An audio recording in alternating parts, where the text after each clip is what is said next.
Welcome to my YouTube channel કેમ છો। આજે હું તમારા જોડે ગુવારના શાકની રેસીપી શેર કરું છું।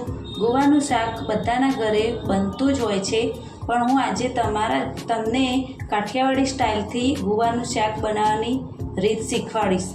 તો મેં અહીંયા ખાણી દસ્તો લીધો છે, તેમાં હું 8-10 લસણની કળી એડ કરીશ। તેમાં હું થોડા સિંગદાણા એડ કરીશ।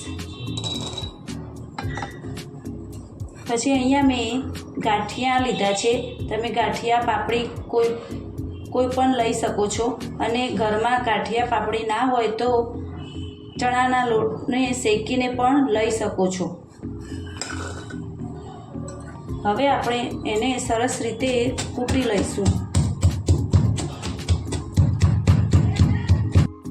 હવે આ 3 વસ્તુ આપણે ખાંડી દીધું છે, તેમાં હું લાલ મરચું પાવડર એડ કરીશ 1 ચમચી। તમે જેટલું તીખું ખાઈ શકતા એટલું એડ કરી શકો છો। અહીંયા મેં 1 ચમચી કાશ્મીરી લાલ મરચું લીધું છે, તે એડ કરીશ। હવે આને ફરીવાર આપણે સરસ રીતે બધું મિક્સ કરી દઈશું સુંદીને। તો આપણો ગુવાના શાકમાં નાખવાનો મસાલો તૈયાર છે। હવે એને એક ડીશમાં કાઢી દઈશું।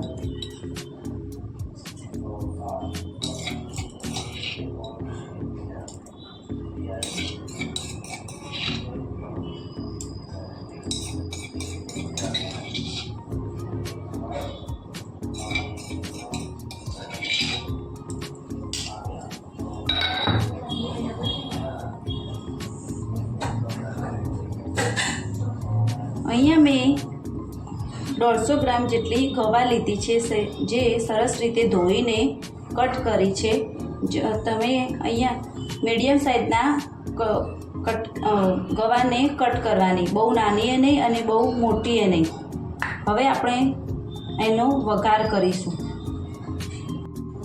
તો ગાઈસ, મેં અહીંયા કુકરને ગરમ કરવા મૂકી દીધું છે। આપણે આ શાક કુકરમાં જ બનાવવાનું છે, સરસ એવું ટેસ્ટી બને છે કુકરમાં પણ। એમાં હવે તેલ એડ કરીશું। આ શાકમાં થોડું તેલ ચડિયાતું હોય છે, તો હું અહીંયા 2 ચમચા તેલ એડ કરી રહી છું।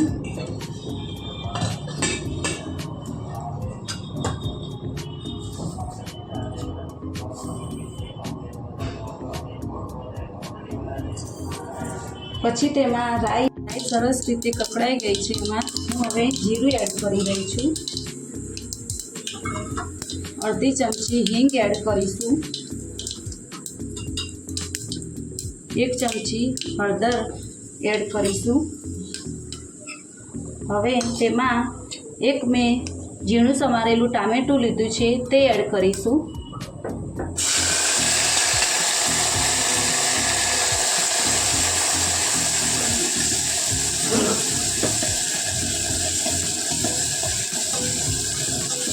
ટામેટાને સરસ હવે મેળ થવા દઈશું।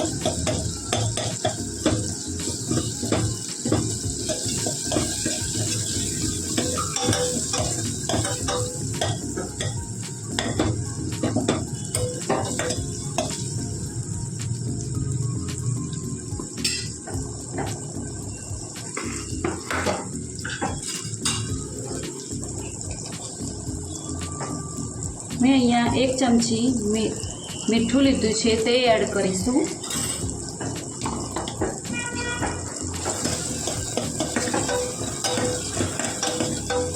ટામેટાં નાખ્યા પછી તમે મીઠું એડ કરો તો ટામેટાં તરત જ સરસ રીતે ચડી જાય છે।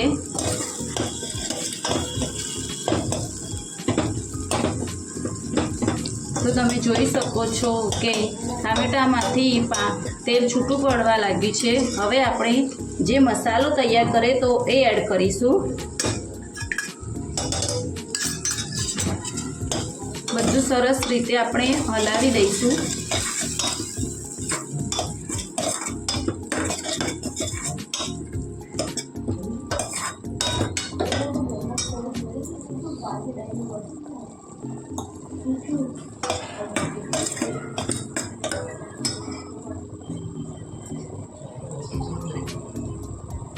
આપણે એમાં થોડું પાણી એડ કરીશું.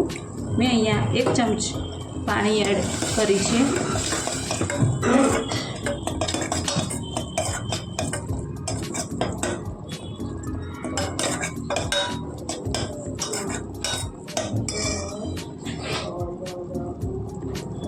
પછી તેમાં આપણે જે સમારેલી ગવાર છે તે હું એડ કરી દઈશું.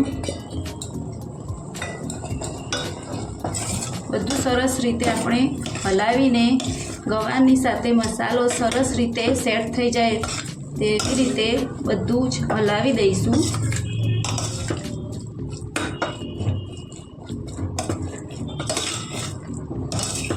જો તમે અહીંયા તરત જ પાણી વેડીને કુકર બંધ કરી દેશો તો મસાલો અને ગવાર છૂટો જ રહેશે. તો તેને ગવાર સાથે મસાલો સરસ રીતે ચીપકી જાય, સરસ રીતે મેણ થઈ જાય. તો એના માટે આપણે 2 મિનિટ એને આમ જ પકવવા દઈશું. પછી પાણી વેડીને કુકર બંધ કરીશું. કુકરનું ઢાંકણું પછી જ બંધ કરવાનું.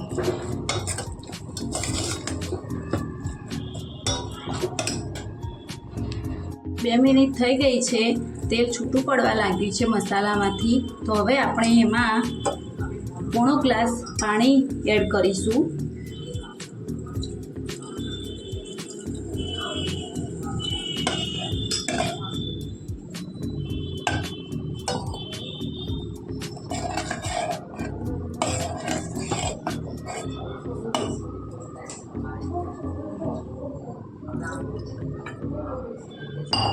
હવે આપણે ઢાંકણને બંધ કરીને 3 વિસલ વાગે ત્યાં સુધી ચડવા દેવાનું છે.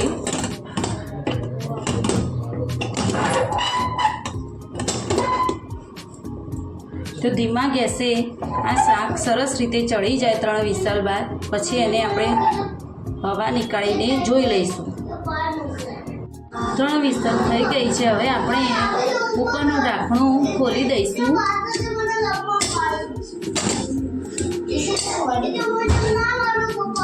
તો તમે જોઈ શકો છો કે આપણું શાક સરસ એવું